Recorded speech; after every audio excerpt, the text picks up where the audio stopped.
It's a week that a number of NPP MPs have lost their bid to represent the party in the elections of 2024, over 28 of them. And that is after the dust settled on 27th January 2024, the primaries of the party ahead of election 2024. But a number of others, though, have retained the ticket to represent the party.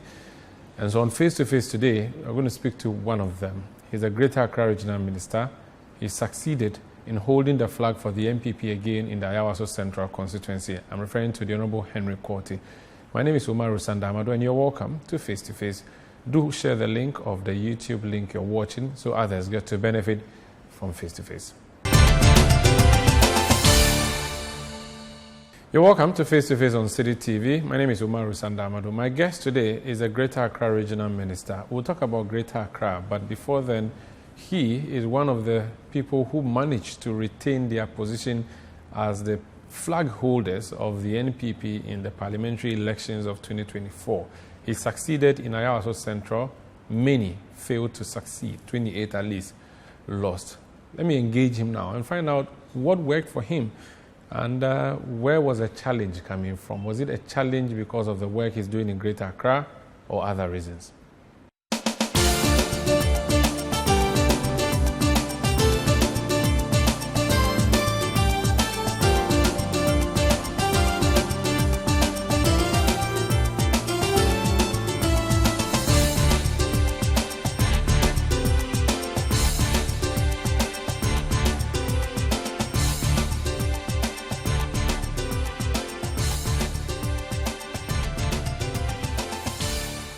You're welcome to Face on City TV. My guest is the Greater Accra Regional Minister, Honorable Henry Quartey, and he's hosting us in a very huge building that he has put up for the Regional Coordinating Council. What are you, sir? Yes, sir. Congratulations. The building looks very nice. Thank you very much. And, well, indeed, it looks nice, but we have to thank His Excellency the President, Nana Addo Akufo-Addo, who continues to make working environment, in fact, and create an enabling environment for both public and civil servants to work in, so they can contribute meaningfully to the economy. So is this a project newly under your supervision as minister, or it was started before you came? Is this something you started from scratch? This is a new project entirely. Okay. And I must say that we have to give the credit to the administrator of the District Assembly Common Fund, Honorable Natoshi Adolate. Okay. Indeed, as part of the office blocks, office accommodation that is being built across the country, this is what Greater Accra has also benefited from. But of course, this is a capital city, so we get a little bit benefit, favoritism, small one. Oh, well, you know. It looks nice. You've used the taxpayers' money beautifully. Thank At least this one much. We can see. We point to it. We said that and maybe you should put your name on there somewhere. No. He's a president. I mean, I'm just a servant. But you executive, got Henry Quartey building. But I just thought of something. Greater Accra Regional Capital was supposed to have been moved to my district capital, Dodowa. Now that we have this one, it means that Dodowa we should forget. We won't get to be the district regional capital. Well, excuse my language, that has been the thoughts and the minds of all. But see, that's a theory.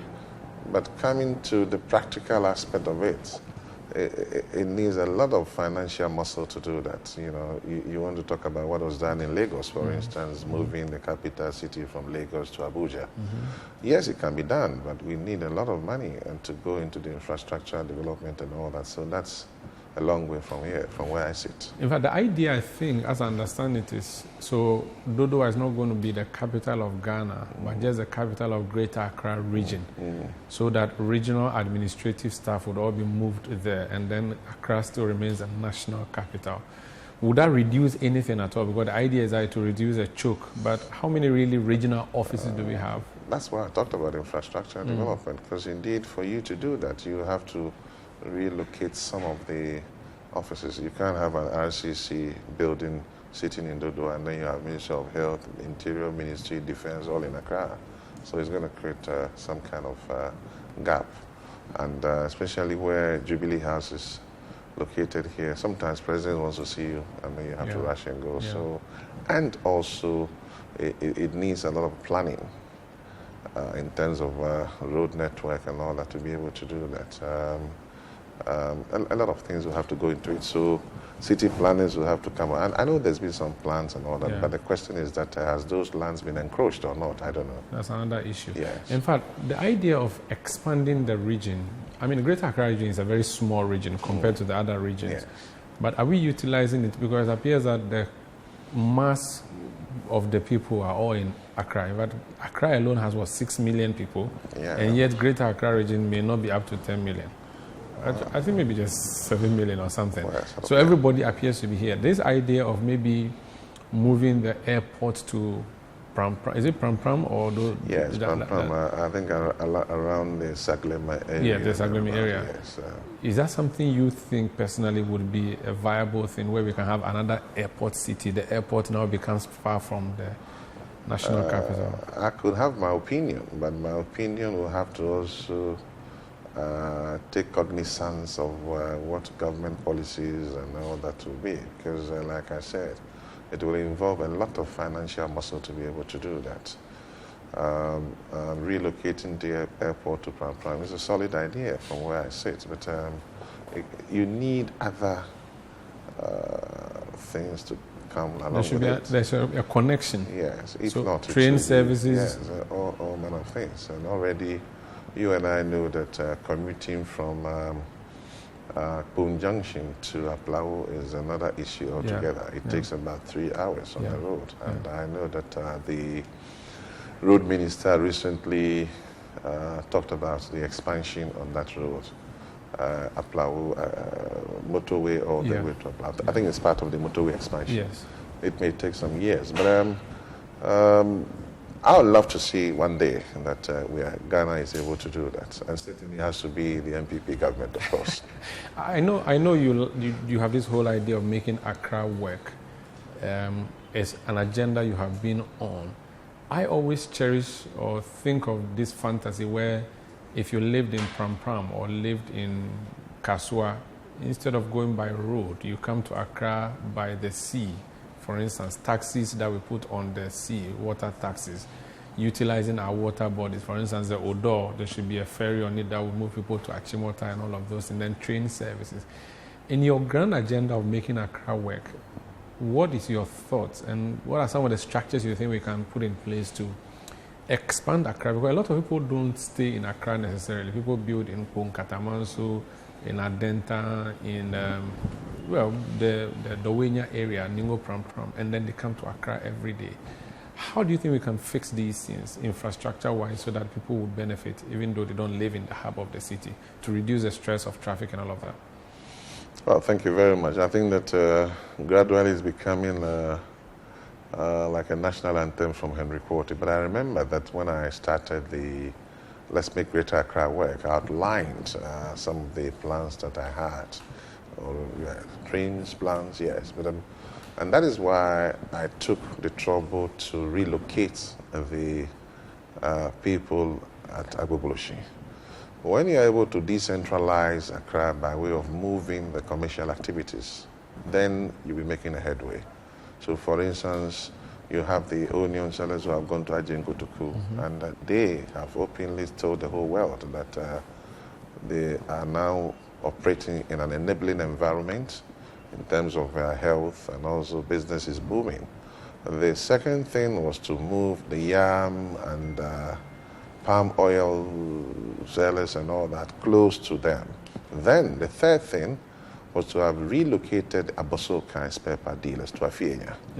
That we wrote to the Minister of Lands and Natural Resources, Lands Commission Department, and they gave us close to about 700 acres of land. We initially applied for about 4,000 acres of land, and the idea is to have a whole, if you like, community there that would have had schools right from creche to kindergarten to SHS, tertiary, and all that, including a mini airport, actually. Around Afienya? Yes, that's why I requested for 4,000 acres of land. So we're going to have affordable housing there, and the middle one, and then the luxuries. So you have a situation where you move about some 30, 40, or over 100,000 people who are going to go there. And then once you move them from Abosokai, that whole stretch from when I checked with the chief comes to close about some 300 acres. Then we could have turned that area into when you go to Tema, that's what was done, TDC, during the, I think at Chiampon time or Kwame Nkrumah time, one of them. So you have the community 2, community 3, community 4. So I thought of doing something there. And then we move the market from CMB. So I spoke to the chiefs around Pokwasi who were ready to give us some 200-300 acres of land. They were ready to do that. The idea was to move all these heavy-duty trucks. So your last point would have been Achimota all around. You don't come to the city. So there's a radius. Absolutely. So all these heavy-duty trucks going to bringing yams and all that, we get a place for them like some 50, 100 acres. They come, they offload, and then the Abosokai machos can go there and bring it to the city. So the idea was to do that and then also help the food chain by way of also checking the prices, you know, because once you have that, the yam, onions, everything will be brought there at the same price. So somebody in Malata can now go there, bring it and sell it. But unfortunately, we were not able to carry on. Man proposes, God disposes. But what was the problem with Abosokai people? Is it that they said they will not go? Because I remember the Onion people said they will not go. But you booted them out and we all clapped for you. What is the problem with Abosokai mechanics or spare parts people? So there were 3 issues around it. With the Onion people, fortunately for me, during President Kufuor's time, the plan was there. So if you go there now, you notice that over 100 and something stores had been built there. Yeah, the Ajin Kotoku place. Yes. So that was a way of making it easier for them to be relocated. There are warehouses. Yes. And then the chiefs were also kind enough to give me additional lands. They offered more than 50 to 60 acres of land in different locations. There's an ambulance bay, a fire service bay, a secondary school. Everything. Yeah. Because President Kufuor planned it. Okay. I thought it was mills. The challenge they had, no, it started from President Kufuor, it's not mills. Yeah. So the challenge they had was to move the people physically from Abugloshi, but the infrastructure they had done. So the place was ready for accommodation. In fact, but for they not moving those times, they should have had some 100 or 200 acres around that area because a lot of people have encroached on the original parcel of land that was given out by the chiefs. You know, but with Abosokai, you needed to create the infrastructural environment because you don't just move them. So we had this Dubai concept. I don't know whether you've seen it. I mean, when you go to Dubai, they have a similar thing like Abosokai, but you don't see one oil drop on the floor or ground. And it was a one-stop shop, or it is one-stop shop in Dubai. So the plan was to move them there and then bring DVLA, customs, everybody in the same area. So it was going to free the ports from this congestion. You bring something, you move everything to the West African Automobile Hub. That's what I called it. And so it's a combination of, you know, the idea was that once we're able to do that, nobody even affixes for sale on his car within the Greater Accra. If you want to sell a car, you take it there. You take it there, okay. And then we move all those who've been selling the cars around Joel. Everybody goes there. So you buy a car. So it becomes a whole community. Absolutely. That's of anything automobile. Yes. That's why I call it West African Automobile Hub. So the idea is that you want to buy a car, you go there. Take your time, whether it's 4 or 5, but you don't drive the car out without it being registered. Same day, customs, everybody's there. Pay your DT. Before you come out of the place, you'll be registered. It was going to make it easier for the Ghana police to check DV plates. So this is a national security issue that you were dealing with there.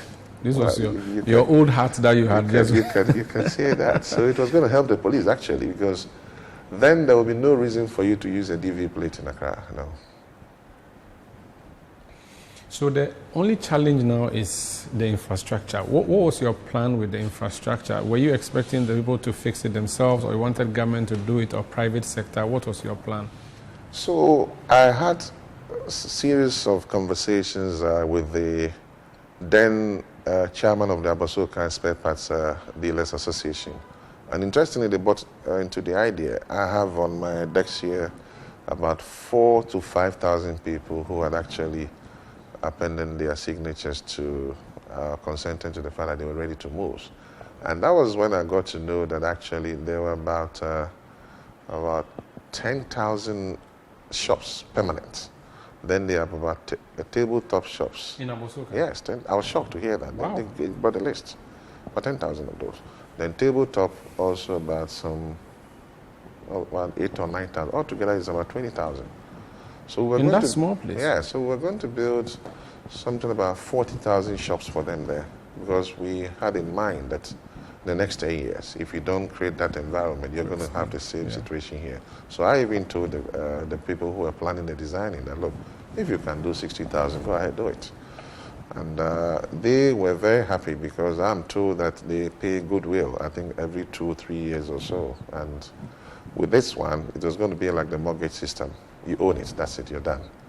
And I spoke to banks who were ready to finance it. So they were going to give some deposit, the banks were going to come into it, and then we do it. And the interesting bit was that the plan that we had was such that you have your back office, small kitchenette, an area for reception, and then where you display your stuff, and then a car park. It's a whole, I don't know if I want to talk about it to take the whole day, because we had plans to have a monorail in there. So there will be a place for all cars to park, and then you use a monorail system to go through the shops. So for instance, you get to the car park, you want to go to Mercedes area, there's a whole area for Mercedes. It's on the map. So you get onto the tram or whatever it is, you know that it stops here every 10 minutes, you have to stop, you move, and that kind of stuff, So what is stopping it from happening? Well, I think that along the line, politics got into it. A group of the people in Abosoka thought that, hey, well, they're not ready to move. One section said they were ready to move. So they started fighting among themselves, to the extent that they were incited to actually go on demonstration. And of course, we were then getting to, we should have done this in the first year. That's why I was moving very fast. Once you get to the second and third year, get into election year, it's difficult to do these things. There are so many people, Absolutely. not only them who will be fighting you also have internal fights. Yes, and because it involves a lot of money, we needed them to agree and sign their MOUs and all that. Then we can get the banks to go to site and start with the infrastructure work. Do you see it ever happening? Based on the knowledge you have on the ground. I think that if government should put its mind to it, one day it's going to be a huge investment area for Ghana. Because my thinking was that we could have a Dubai in Ghana. What is the point in traveling to Dubai, paying $4,000 just to go and buy something? So why don't we have it here in Ghana? So those who are manufacturing in Dubai would rather come here as part of the free zones to bring their goods here, bearing in mind that we have African free trade, blah, blah, blah, all here, and the ECOWAS treaty that we have signed as well. So in the region, or the sub-region, Ghana was going to be the point for people to come and then buy their stuff. So I knew that most of the business moguls in Dubai would have loved to come here, and even in China, But there's a field that you have around a central business district. There's a reason we call it central business district. That's where everything happens.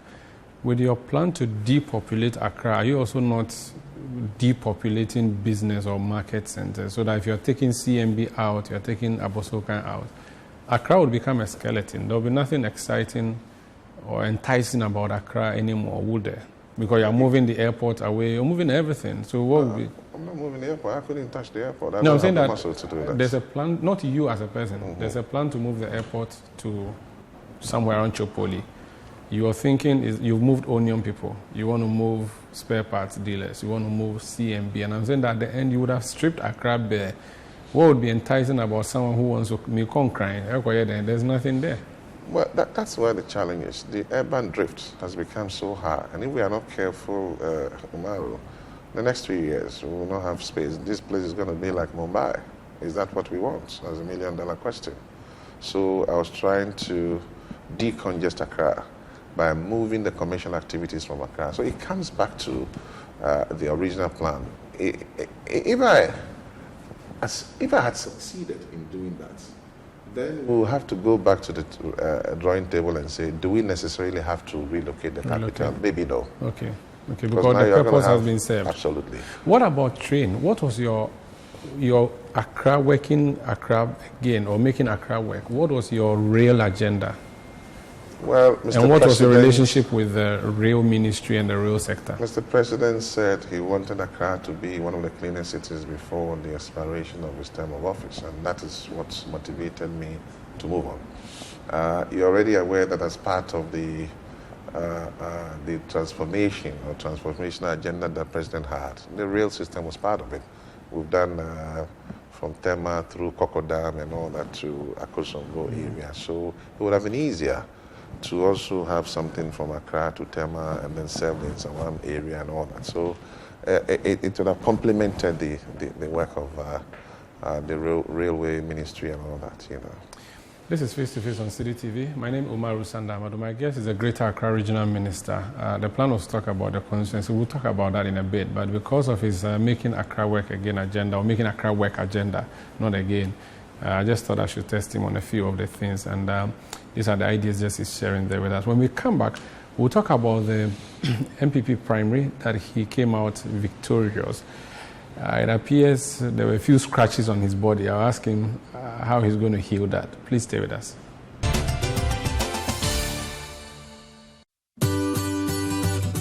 City TV is live on DSTV. Go to channel 363. On GoTV, access City TV on channel 182. On a digital TV, please press the menu button on the remote control and run a new search on your TV.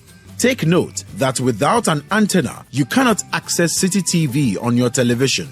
City TV can be accessed on a free-to-air digital box like the GoTV and Star Times box. City TV, it's your world.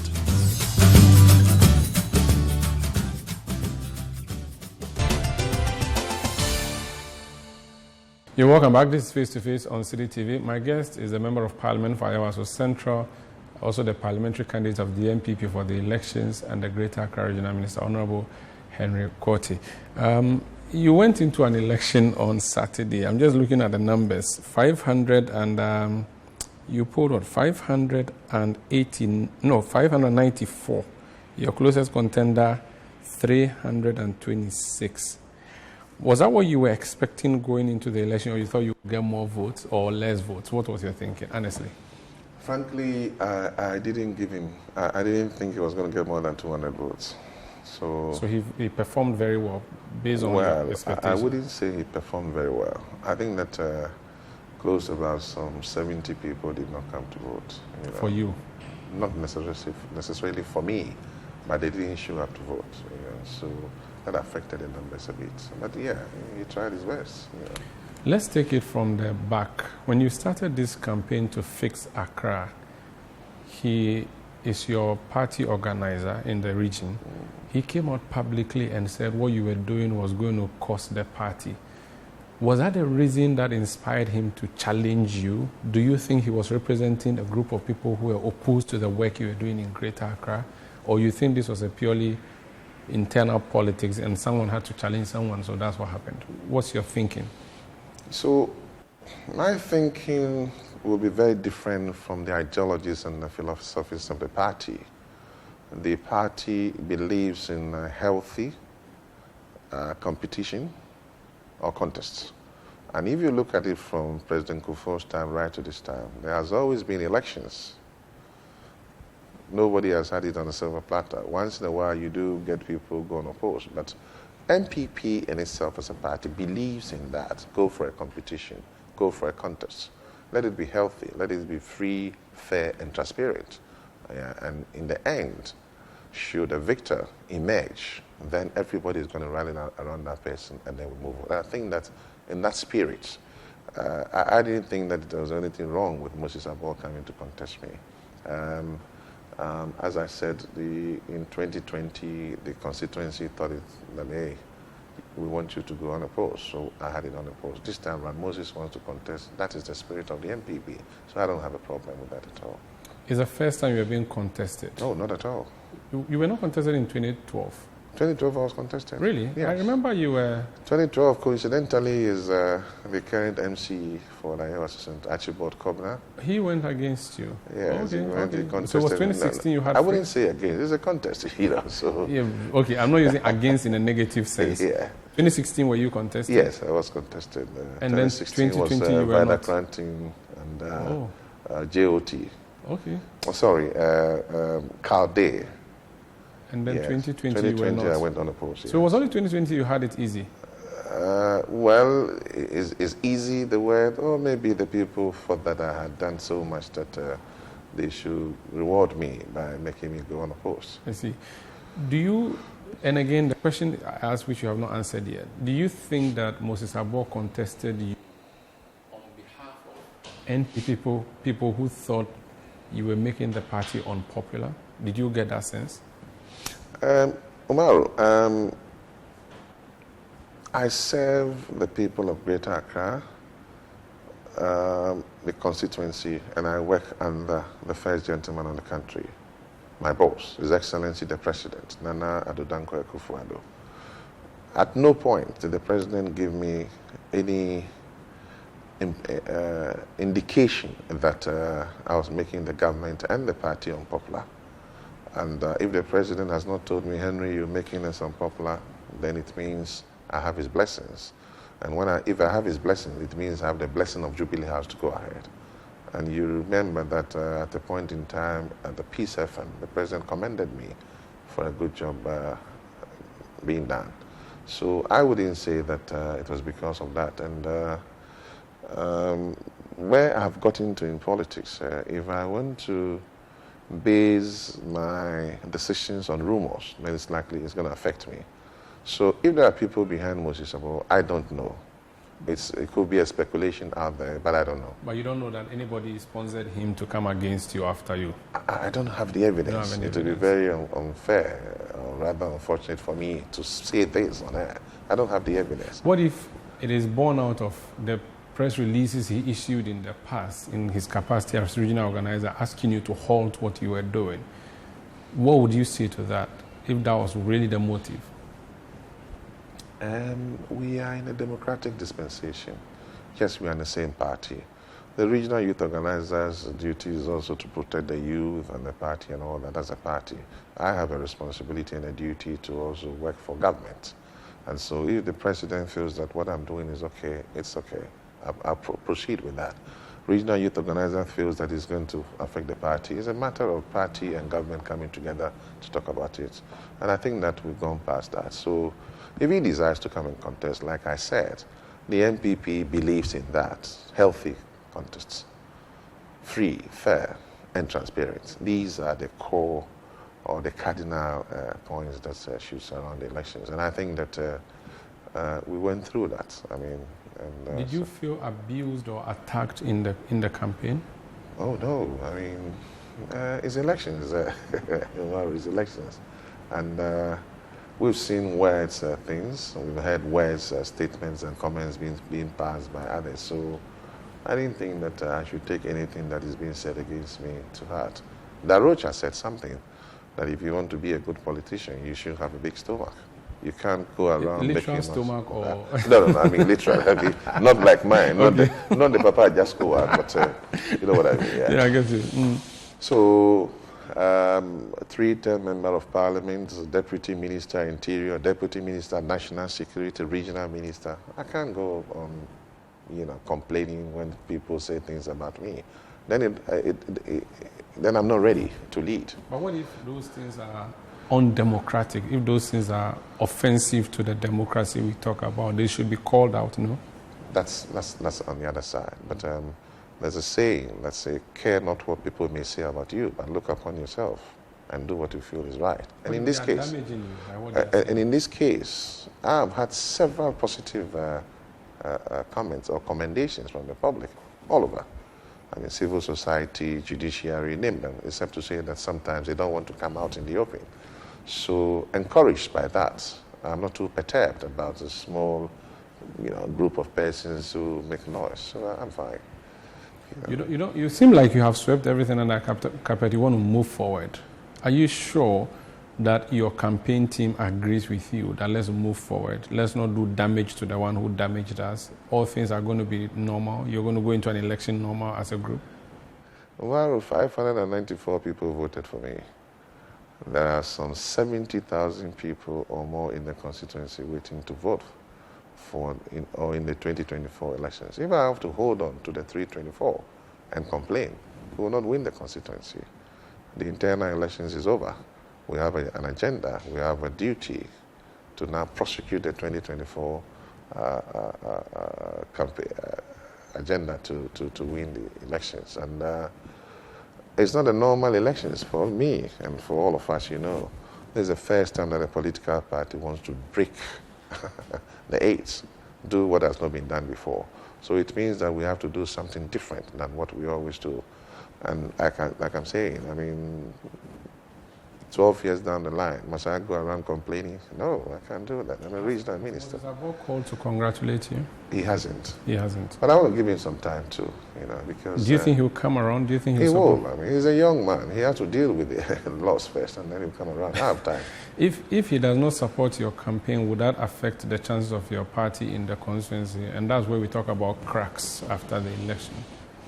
One good thing that I've come to realize is that, and MPP always comes together, regardless. You hear he, but when the fever starts, from June, July, oh, everybody comes on board. Everybody comes on board. Did you have any fear that day sitting there when they were voting that you may just lose and become part of the 28 others who have lost the bid?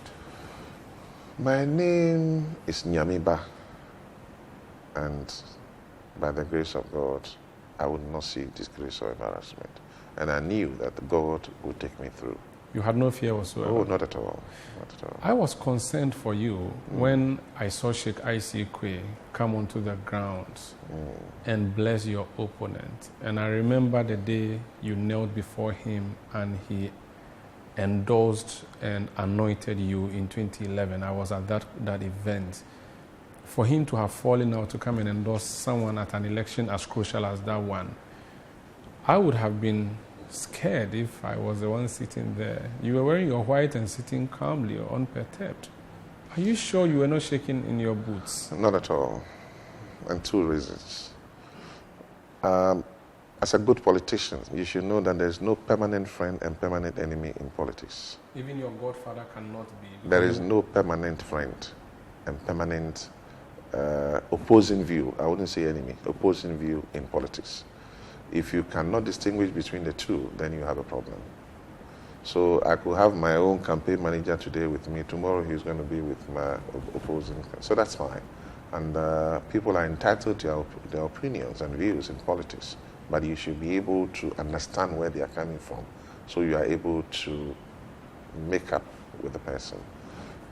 I.C. Quay is my godfather. He continues to be my godfather, and he will be my godfather.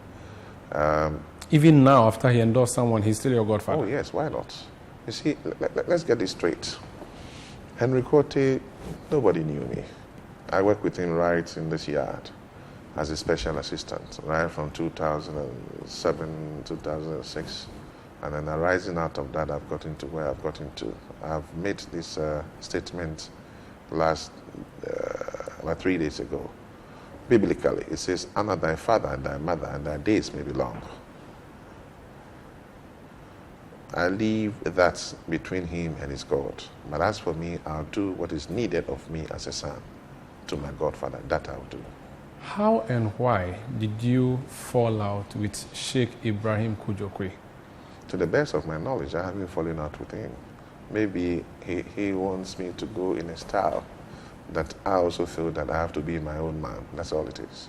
When did he start? My own man, not forgetting my roots, that he's my godfather. So he wanted you to be a poodle? Well, I wouldn't say that. Maybe he was... wanted you to be a puppet? Well, I would say that. But it looks like it? No, it's not. At what time did things get bad? Or was it when you were deputy minister? Was it when I don't think there's anything that's got bad here. He has a right to say that, look, he wants Moses to be his candidate. He said you were disrespectful and so many things he said when he came to vote that day. That's his choice of words. But you see, he's 87 years old. Well, let's take note that, and I did this on Joy, that I accompanied my father to visit one of my aunties then. And when we got there, I saw she had finished eating and they were moving the plates and all that. And she told my father, "Oh, can you leave me here, Koning?" Wow. To which I have not eaten since morning. And all my children, God will punish them. They are not taking good care of me. Look, they have even disconnected all the electricity. And I'm like, the TV was on, the radio was on. And they just moved the plates. She's washed her hands. And you could see the soap. And she said she's not eating. It's age. IC Kwe is not the IC Kwe 30, 40 years ago. It's not the Agbena IC Kwe. He's 87. And when people get to old age, they all behave differently. So it's up to you to sit and study and say, look, this man is old. So don't take anything that he says serious. If you're able to understand that, you move on. So that's the approach you have adopted? Of course, I mean. Do you speak with him? Do you visit him? Do you have an interaction with him? I called him 4 days before the elections. I said, Sheikh, I said, okay, but he was campaigning for Moses. I don't have a problem. Do you go to his house? I haven't been there in a while, but I went there about 2-3 weeks before the elections. He welcomed you? Yes, we sat with a group of people. We had a nice chat and we left. Does he visit you? Does he call you? Oh, naturally, the son has to visit the father. I mean, I don't recall even when we were working together, Isaac coming to my house. We met at the Gamanye funeral, and we had a nice chat. Everything is fine, actually. Yeah. We meet very often at funerals, at the family house and all. By the way, you see, everything is fine. See, we are crying more than the bereaved. Well, to the best of my knowledge, I don't have a problem. I mean, I'm fine. Because it may be interpreted that if your godfather has ditched you, then it means you are a stubborn child or a bad son. It depends on how you see it. Well, from where I sit, you see, IC Kwe is an institution. And it's like the headmaster of, let's say, Accra High, who says that a student is not good. But all the teachers in Accra High, including the students, are saying, look, this class prefect is good. And that's what happened on Saturday. IC Kwe has a block of siblings and family tree of about 300 or more. And they are all polling station executives. And they voted? They voted. And they voted for me. So that should tell you something. What do you think about protecting MPs? What do you think about that idea that some MPs who are very hardworking, protect them? Don't let them go through that rancorous contest called primary. Ordinarily, it would have been a good thing to do because of the rate of attrition in Parliament.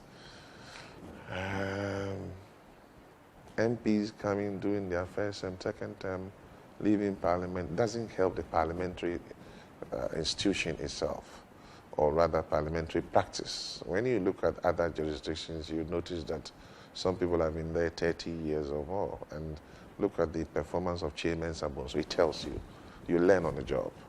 And that's what the country needs, good legislators to pass good laws, not the rate of attrition that we have. But having said that, I keep saying, the MPP believes that there should be competition, there should be contests. And I want to commend the National Party, chairman in team, especially the General Secretary, John Kodria, for his sterling performance of discharging his duties as General Secretary. Why? Because at the National Council it was decided that, look, let everybody go. Nobody should impose a candidate on anybody because we are not in normal times. If you impose candidates on people in constituencies, we are likely to come back to Parliament with some 60, 70 MPs because the people will go and vote against the choice. Or you have a lot of independent candidates emerging. But when the people are allowed to make their own choices, they are happy. And so they'll come on board with that energy to vote for that person and to campaign for that person. then we'll have some more MPs in Parliament. So it's a catch-22 situation. You have a rate of attrition in Parliament which doesn't help parliamentary practice, and then build a person's capacity as a parliamentarian. The two issues and find a solution. Well, I think that it has to do with a lot of dialogue prior to parliamentary primaries. So these kind of dialogue should have begun somewhere in 2021. When people show their faces and they want to contest, they are spoken to in a nice way. Okay. They are made to understand that, look, we need A, B, C, D. Can you wait a bit? Okay, you get the MP to go and talk to the person. He understands that, okay. So not forced out, but negotiated out. Absolutely. That's the term, negotiate. And the negotiations must be done very well, so somebody doesn't feel that he's being pushed. He's being, once that happens, he's likely to leave your party or even go and then go on independent. Form a butterfly. Absolutely. So if these things were to have been done, say around 2021, 2022, and there's that understanding, I'm sure that just like what happened in my case in 2020. Yeah, you would have gone unopposed. Yes. What if you decide that constituencies that are strongholds of the party, you can damn the consequences and prevent anybody from contesting somebody because you know that whatever happens, that person will win the main election? How about that? And the NPP party doesn't believe in that, because you see, it makes the MP, unless some things are done, there has to be periodic appraisals. Is he frequenting the constituency? Is he working with the people? Is he attending to them? What is his performance in Parliament and the community as well? If he is an A plus MP in these areas, then you know that fine. Because if you are not careful, a time will come that the stronghold will now become the opposite, because your opponent will take the seat. All things being equal, you appear to be on the way back to Parliament, and I'm saying all things being equal. A number of your colleagues are not coming back, especially those who are your colleague ministers. There are people who think that it's a verdict on the government itself, that people are removing the ministers. It means that they are tired of your government. And so if crocodiles can eat their own eggs, what would they not do to the flesh of the frog? If NP people can remove their own ministers, what would they not do to the general? What would the NDC people not do to you and maybe the floating voters and all of that? Do you not worry that 28 of you losing out, a lot of them ministers, means that it's a verdict on you and that the 2024 agenda is lost? On the contrary. On the contrary. You see, people, in my case, the people have voted for me. So is that to suggest that they have a problem with Mr. President Akufo-Addo or Bawumia? No. It's how you treat your people individually in the constituency. So these are individual cases. It shouldn't have a bearing at all on government. No. It shouldn't have a bearing on government. That's why I'm saying that MPs, you should be able to manage your constituency in such a way that they will always vote for you. So trying to marry that with performance of, in any case, MPP has done so well.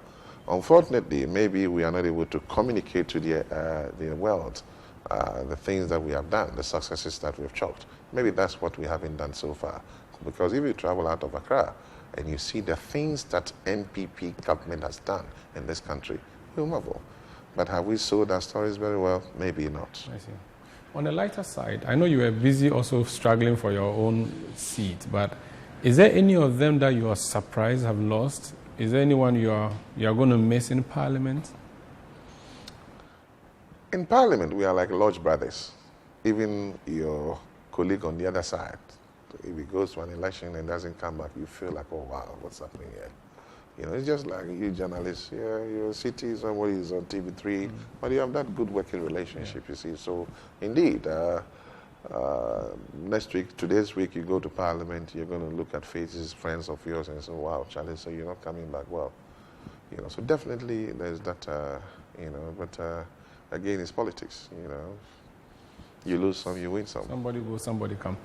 This is Face to Face on City TV. When we come back, the cost of elections, I mean, the parliamentary primaries, we've seen television sets being given out. That's what we saw. We've seen fridges being given out. Half of the money they bracket, a lot of it.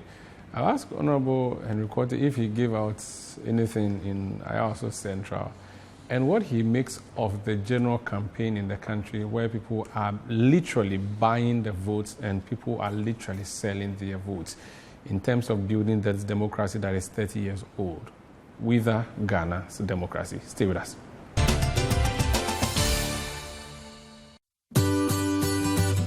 City TV is live on DSTV. Go to channel 363.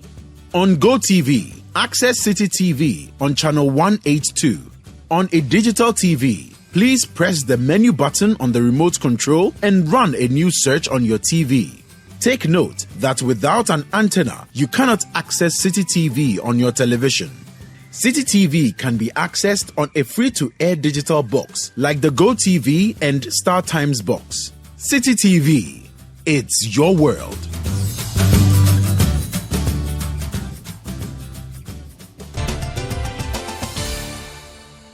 You're welcome back. This is Face to Face on City TV. My guest is a Greater Accra Regional Minister and MP for Ayawaso Central. You just got re-elected. We saw branded television sets, branded fridges being distributed. We've seen cash being given out to delegates. We've seen people swearing oaths that they would vote for the candidate whose money they are taking because they are not allowed to take photos of the ballot as evidence. Did you do any of these? Well, rhetorically, you were there. Your TV station and radio station were there. Did they report such? Oh, not from you. Maybe we didn't see. Maybe the camera didn't capture it. So I branded water for the delegates and other stakeholders, including the media and the security intelligence agencies who had come there to drink. Of course, I gave out TNT. You see, the politics of this century is different from the politics of the President Kufuor's and President Akufo-Addo's and Rawlings' time. Those days, you had people who rather cook food and bring it to say, that's my contribution to the development of the party. In this 21st century, politics is becoming a bit monetary. The money politics is becoming too much. And also, maybe we need to educate them on their roles as polling station executives. I think they are getting it all wrong. Some of them think that they were made polling station executives just to come and vote for people and take money and go away. But the idea behind the creation of the polling stations and, of course, the polling station executives was for them to campaign in their polling areas. In every polling station, you have some 650 there per the electoral commissions. So you have some 650 up to 800 people. The idea, that's why you have a chairman, you have an organizer, you have a secretary, just like it is in the executive constituency executive area. Mm-hmm. So they are supposed to campaign in the area to let us, the MP, know how many churches there are there, how many mosques there are there, the demographics of the place, all those things. So it's a serious business, but unfortunately, they haven't gotten it right. And so they think that they are a voting tool. They just come around and say, okay, it's the time to vote. So most of them refer to themselves as delegates, whereas they are not delegates until we get to the election period. They are polling station executives. Now come to your question. I haven't given out fridges, and I will not sit here and say it is not done or it hasn't done. It's been done anywhere, but I think that is something that political parties will have to look at. Aside the things that are being given out, are we going to have the right caliber of people represent the people in Parliament? That's a huge area that we have to look at. So are they voting for the money or the competence? Absolutely. Because if you are not careful, with the greatest of respect, then you could have somebody just walk out from the chop bar and say, okay, I've been able to save some money. I'm going to Parliament. I'll buy my votes. Is he going to pass good laws? Can he even understand what legislating is about? I don't know. So I think political parties, the major political parties, NDC, NPP, now that we are all done with our primaries, between 2024, 25, 26, there has to be a crucial meeting for us to look at it. Is this polling station structure helping us? In our case, we have 555 in every polling station. The NDCs have got 9. So more money. In their branches, yes. You see what I mean? So you have, in some cases, you have constituencies where polling station executives are close to 2,000 or more. If indeed they are to do what the party expects of them, then we shouldn't have a problem. What is this? The idea of expanding the electoral college, could that be the solution so that if your delegates were, 1,000? Just about 975. If they were 100, your constituency has, 70,000 voters? No, over 70,000. About 80, so 87, let's 90, say MPP has about 30,000. What if all the 30,000 MPP people were to vote for you? That way you cannot even give them water. That way they can genuinely vote and genuinely produce a candidate. Is that an idea that you think would work? Well, it could. It could. But you see, our system here is such that if you are not careful, you have somebody come from another political party to come and lead your political party. And that's where the dangers are. But fortunately, now that we have the introduction of NIA cards, which eventually will be the source of identity for all of us. Maybe if we can marry that with party ID cards and do further checks, you'll be able to say on authority that, okay, this is an MPP person, so we have 30,000 of them. Because if we are to do that, should anybody emerge as a parliamentary candidate for a political party through that system, that means you've crossed about 60% of the votes that is expected in the general elections. For instance, if that system is in Ayawaso Central, and every voter who is seen or deemed to be an MPP person says they want Henry Quartey to go, it means on that day they will vote for Henry Quartey. It means that you are sure. Absolutely. You have your base secure. So if you are able to go into your opponent's camp and campaign more, you add some more votes. So political parties can sit even before elections and say, look, as for this place, we have won it. But would that help is another question. It needs a lot of work to be done in there. In this part of the world, our technologies have not gotten to where the developed countries have gotten to. In 2008, Obama asked people to support his campaign, and they were giving money. In fact, even now, people do that in the US and other places. Is it your thinking, based on everything you know in our politics, that if you dared run a campaign where you say you're not going to give money, but rather expect voters to give you money, you would lose? Or you think there are still genuine and honest people who would vote for a candidate regardless of whether they give them money or not? The systems in this part of the world is completely different from that of the developed countries. So I sit in a place like, forgive me, like Asenkregwa, and I say they should contribute. I mean, where are they going to get the money from? You can only do that in Accra, Kumasi, Sekondi, somewhere, but go to the hinterlands proper. These are peasant farmers. They go to farm and come they use fertilizer. Some don't even spend 100 Ghana in a whole month. How do you sit there and say they should contribute to your campaign? It's not going to work. But that's what I'm saying, that the systems are completely different, so you cannot compare. You, the candidate, you have to dole out money. Absolutely. That's how it is looking now. Dole out money to the police executives. Yes. Ordinarily, it is meant to cater for their transportation, but it's getting a little out of hand. The numbers we are seeing is beyond transport. Well, it's I was going to getting ask you how much you gave as TNT, but I'm not sure. I just gave something small for TNT. Tomanye. Yeah, but you see, this is Accra. So what somebody will use 200 Ghana to buy in Accra, you can use that 200 Ghana to even rent an accommodation. So, yeah. But you want to tell me how much? Maybe next time when I see you, I'll tell you. The water, was it pure water or bottled water? Bottled water. Bottled water. Yes, bottled water. Okay. Did your opponent also do that? Well, frankly speaking, I was only actually concentrating on myself. So you're focused on, you didn't bother? No, I didn't want to bother myself. Because they hear them say, the guy should not outpay you. Maybe. Oh, you see. Maybe you outpaid him? I said something earlier. I said it's a race between an excavator and a bicycle. If you are driving an excavator, do you want to mind or bother yourself with what a bicycle is doing? Not You're at all. collecting everything. I didn't see it as a contest to start with. Okay. And so that's why, if you noticed, I never reacted to any statement that he made. Yeah. I never granted any interview. I remember the city called me and I said, look, Yeah. I don't want to grant interview. Yeah, you did.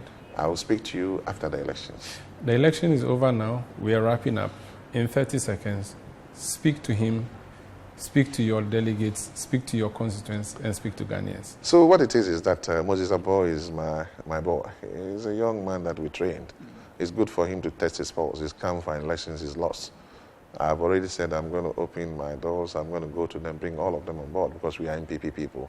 We have to go and campaign and rather win the seats. That's it. ICQ is my father. We are going to come together and work. Greater Accra, we have a long way to go in Greater Accra in terms of infrastructure, security, sanitation, and all that. But Rome was not built in a day. So each day we make an attempt to improve upon something. To the people of this country, I want to say that if you look at what is happening in Israel, you look at what has happened in Sierra Leone and Rwanda and all that, what we need come 2024 is peace, a peaceful election, no violence. So my good friends who are all arming themselves, we want to do this, when you go to polling station, hold machetes. Look, when the music starts, we have nowhere to go. Can you imagine me? I'm going to walk from here to Togo. Who is going to receive me? I can't. So let's bear in mind that Ghana is the only place that we have. And elections, we can always do that, but let's do that with some good debates, good arguments, sell our messages, and move away from violence, so that 2024, everybody can go and exercise his or her franchise. And then the winner, of course, MPP, will break the 8, and then we can move on. You're a politician. You always aspire and aim high. Do you aspire to be president of Ghana one day, or you want to start with running mates? I'm a member of parliament, Ayawaso Central, and that's my focus for now. Running mate for Dr. Mahmoud? Member of parliament, Ayawaso Central. mate. Member of parliament, Ayawaso Central, that's my focus. Dr. Mahmoud Bawumia is looking for Member running of mates. parliament, Ayawaso Central, that's my focus. If he calls you and says, Member of parliament, Ayawaso Central, that's my focus. should I say you don't want running mate position? Member of parliament, Ayawaso Central, I've been elected to do so. My focus now is to win for Ayawaso Central, and that's it. People are jostling for the thing. You don't want to take chance. The people have just voted for me, Umaru. But they want me to win Ayawaso Central for the running mate, Ayawaso Central. We haven't had a Ghana vice president in a long time. Ayawaso Central. You don't want? Ayawaso Central. Thank you so much, Honorable Henry Quartey, for speaking to us. He's a Greater Accra Regional Minister, MP for Ayawaso Central, and I was tipping him for running mates, but he has not answered, so let's leave it like that. We'll be back again next week with Face to Face on City TV. Thank you so much for joining us.